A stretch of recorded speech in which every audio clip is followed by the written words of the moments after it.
Good morning, ladies, and happy Thursday. Rise on up. Let's go. It is the start of a brand new day. Coming at you from my house. Working from the house this morning for a couple hours, and then I have to head out around 8:30, I think, to some customer meetings out in Heathrow. So outside of that, it's going to be a busy day. Scarlett gets to be at home. Lucky her. What's the joy of being kids again, but it's all good. It's gonna be a great day. We are hopping on though, where hopefully you've had a good morning, and if not, this is going to give you some encouragement. We're in Psalm 37 and 38 today. Psalm 37 is the heritage of the righteous and the calamity of the wicked, and verse 1 goes like this: Do not fret because of evildoers, nor be envious of the workers of iniquity, for they shall soon be cut down like the grass, and wither as the green herb. Trust in the Lord and do good. Dwell in the land and feed on his faithfulness. Delight yourself also in the Lord, and he shall give you the desires of your heart. Verse 5, Commit your way to the Lord. Trust also in him, and he shall bring it to pass. And he shall bring forth your righteousness as the light, and your justice as the noonday. Rest in the Lord and wait patiently for him. Do not fret because of him who prospers in his way, because of the man who brings wicked schemes to pass. Cease from anger and forsake wrath. Do not fret, it only causes harm. Verse 9, For evildoers shall be cut off, but those who wait on the Lord, they shall inherit the earth.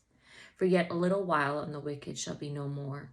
Indeed, you will look carefully for his place, but it shall be no more. But the meek shall inherit the earth, and shall delight themselves in the abundance of peace. The wicked plots against the just, and gnashes at him with his teeth. The Lord laughs at him, for he sees that his day is coming.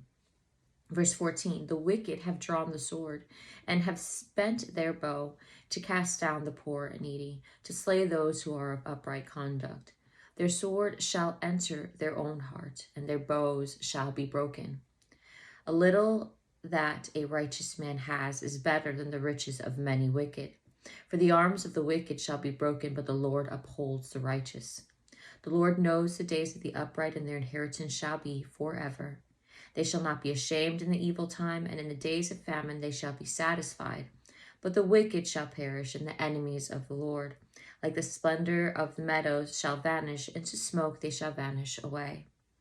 The wicked borrows and does not repay, but the righteous shows mercy and gives. For those blessed by him shall inherit the earth, but those cursed by him shall be cut off.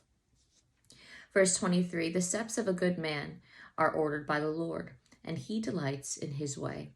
Though he fall, he shall not be utterly cast down.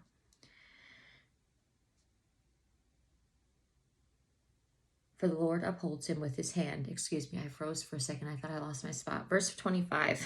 My brain's not catching up. I haven't had coffee yet. I have been young and now am old, yet I have not seen the righteous forsaken, nor his descendants begging bread. He is ever merciful and lends, and his descendants are blessed. Verse 27, Depart from evil and do good, and dwell forevermore. For the Lord loves justice and does not forsake his saints. They are preserved forever. But the descendants of the wicked shall be cut off. The righteous shall inherit the land and dwell in it forever. The mouth of the righteous speaks wisdom, and his tongue talks of justice. The law of his God is in his heart. None of his steps shall slide. The wicked watches the righteous and seeks to slay him. The Lord will not leave him in his hand, nor condemn him when he is judged. Wait on the Lord and keep his way, and he shall exalt you to inherit the land. When the wicked are cut off, you shall see it. Verse 35, I have seen the wicked in great power, and spreading himself like a native green tree. Yet he passed away, and behold, he was no more. Indeed, I sought him, but he could not be found. Mark the blameless man and observe the upright, for the future of that man is peace. But the transgressors shall be destroyed together. The future of the wicked shall be cut off. Verse 39, But the salvation of the righteous is from the Lord. He is their strength in the time of trouble. And the Lord shall help them and deliver them. He shall deliver them from the wicked and save them, because they trust in him. Psalm 30, because they trust in him. Now we're in Psalm 38. It's a prayer in the time of chastening. So, verse 1. O Lord, do not rebuke me in your wrath, nor chasten me in your hot displeasure. For your arrows pierce me deeply, and your hand presses me down. Verse 3, there is no soundness in my flesh because of your anger, nor any health in my bones because of my sin.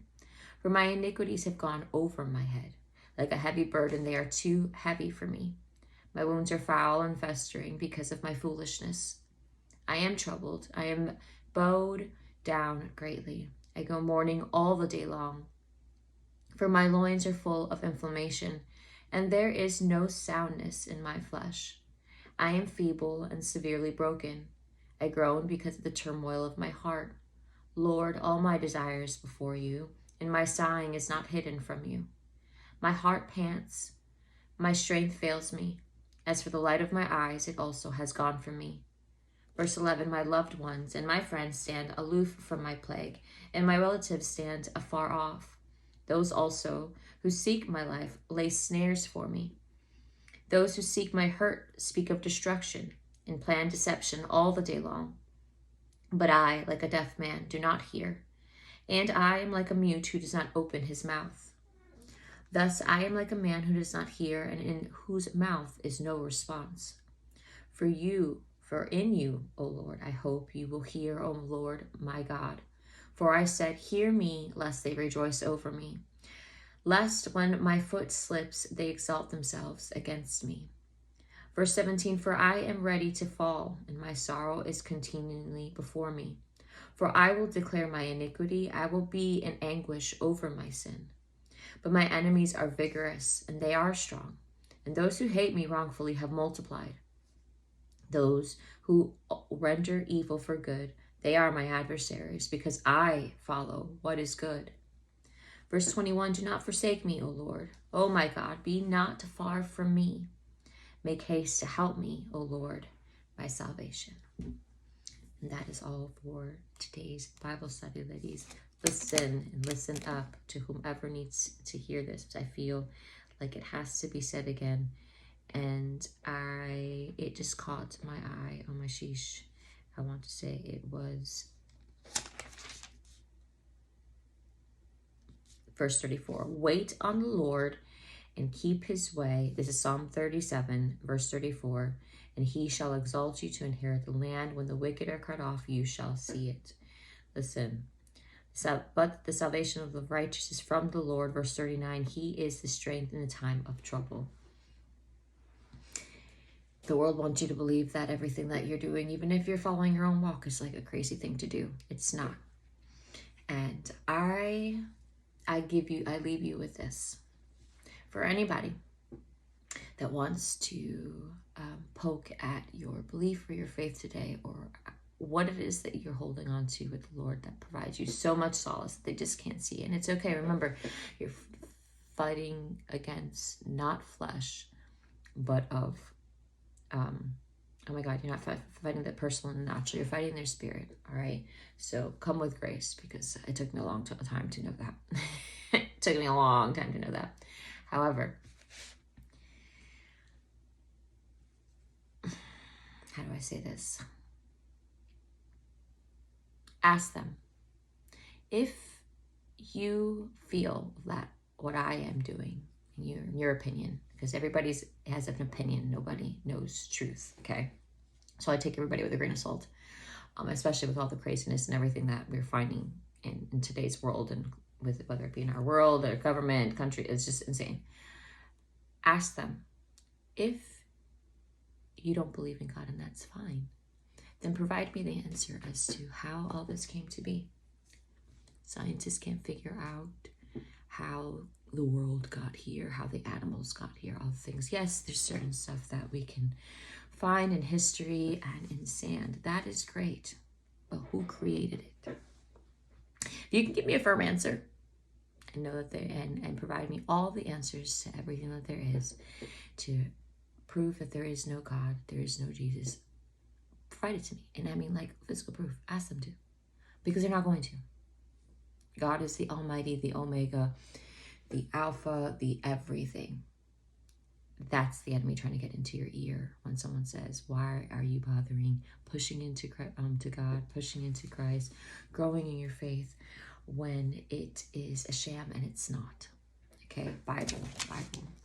Bump every religion, all that, and their different things. The Bible is what we need to read and fill in our hearts in.